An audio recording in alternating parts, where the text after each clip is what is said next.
ಜ್ಞಾನೋಕ್ತಿಗಳು 22ನೇ ಅಧ್ಯಾಯ 12ನೆಯ ವಾಕ್ಯ.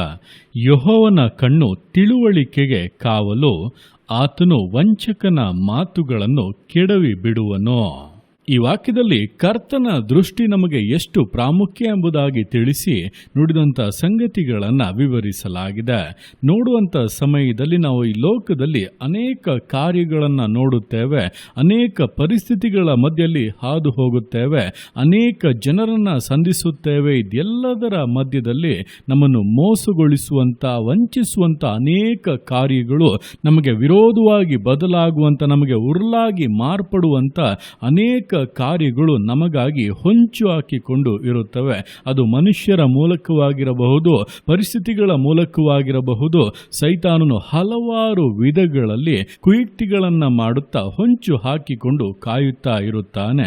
ಆದರೆ ನಾವು ಯಾವಾಗ ದೇವರೊಟ್ಟಿಗೆ ಅನ್ಯೋನ್ಯವಂತ ಸಂಬಂಧವನ್ನ ಇಟ್ಟುಕೊಂಡು ಎಲ್ಲದಕ್ಕೂ ಆತನ ಬಳಿಯಲ್ಲಿ ಆಲೋಚನೆಯನ್ನ ಕೇಳಿ ಆತನೊಂದಿಗೆ ಜೀವಿತವನ್ನ ನಡೆಸುತ್ತೇವೋ, ಆಗ ಈ ಎಲ್ಲ ಉರುಳುಗಳಿಂದ ತಪ್ಪಿಸಿಕೊಳ್ಳುವಂತ ವಿಶೇಷವಾದ ಜ್ಞಾನ, ತಿಳುವಳಿಕೆ ದೇವರಿಂದ ನಮಗೆ ಅನುಗ್ರಹಿಸಲ್ಪಡುತ್ತದೆ.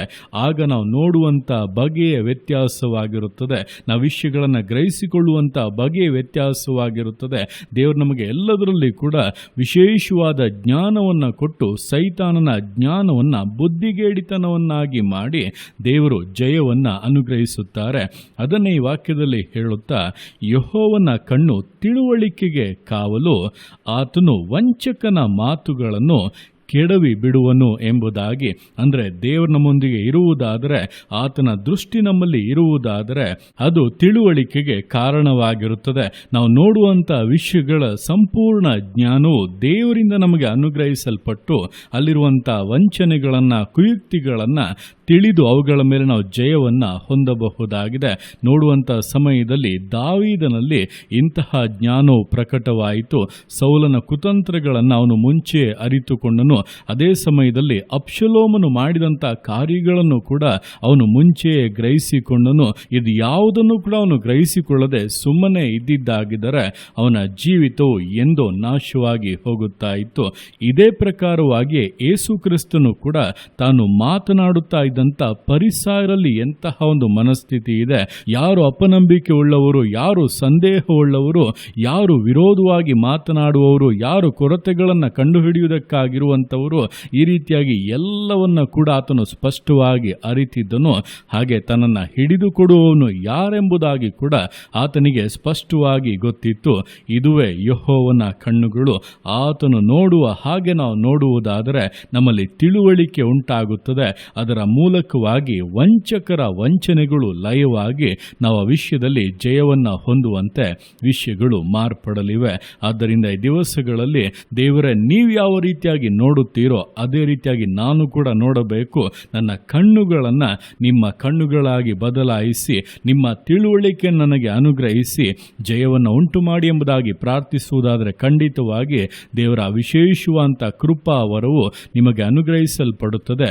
ವಿವೇಚಿಸುವಂಥ ಜ್ಞಾನವನ್ನು, ಬಲವನ್ನು, ಸಾಮರ್ಥ್ಯವನ್ನು ದೇವರು ನಿಮಗೆ ಅನುಗ್ರಹಿಸುತ್ತಾರೆ. ಅದರ ಮೂಲಕವಾಗಿ ನಿಶ್ಚಯವಾಗಿ ಜಯಶಾಲಿಗಳಾಗುತ್ತೀರಾ. ಆ ರೀತಿಯಾಗಿ ದೇವರ ದೃಷ್ಟಿಯನ್ನು ಹೊಂದಿದವರಾಗಿ ತಿಳುವಳಿಕೆಯಿಂದ, ಸಮರ್ಪಣೆಯಿಂದ, ದೃಢತೆಯಿಂದ ವಿಶ್ವಾಸ ಜೀವಿತಗಳನ್ನು ಮುನ್ನಡೆಸೋಣ.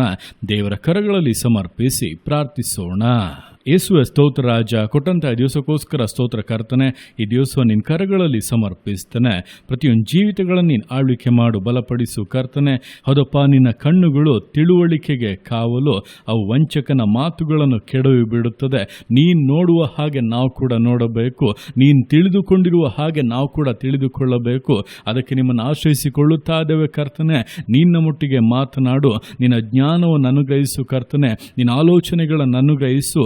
ಸೈತಾನ್ನ ಯಾವುದೇ ವಂಚನೆಗಳು, ಉರುಳುಗಳು, ಮನುಷ್ಯರ ಕುತಂತ್ರಗಳು, ಯಾವ ದುಷ್ಟ ಕ್ರಿಯೆಗಳು ಕೂಡ ನಿನ್ನ ಮಕ್ಕಳ ಮೇಲೆ ಜಯವನ್ನು ಹೊಂದಬಾರದು.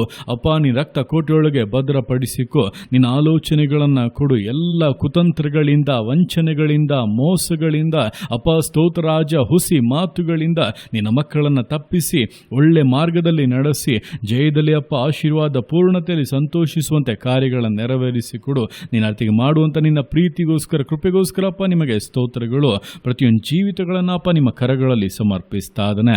ಆಶೀರ್ವದಿಸು, ಮಾನಿಸು, ಘನಪಡಿಸು. ಎಲ್ಲ ನಿಮ್ಮ ಕರಗಳಲ್ಲಿ ಸಮರ್ಪಿಸಿ ಎಲ್ಲ ಸ್ತುತಿಯನ್ನು ಮಾನವನೊಬ್ಬನಿಗೆ ಸಲ್ಲಿಸಿ ಯೇಸುವಿನ ನಾಮದಲ್ಲಿ ಬೇಡುತ್ತೆ ನಮ್ಮ ತಂದೆಯೇ. ಆಮೇನ್, ಆಮೇನ್.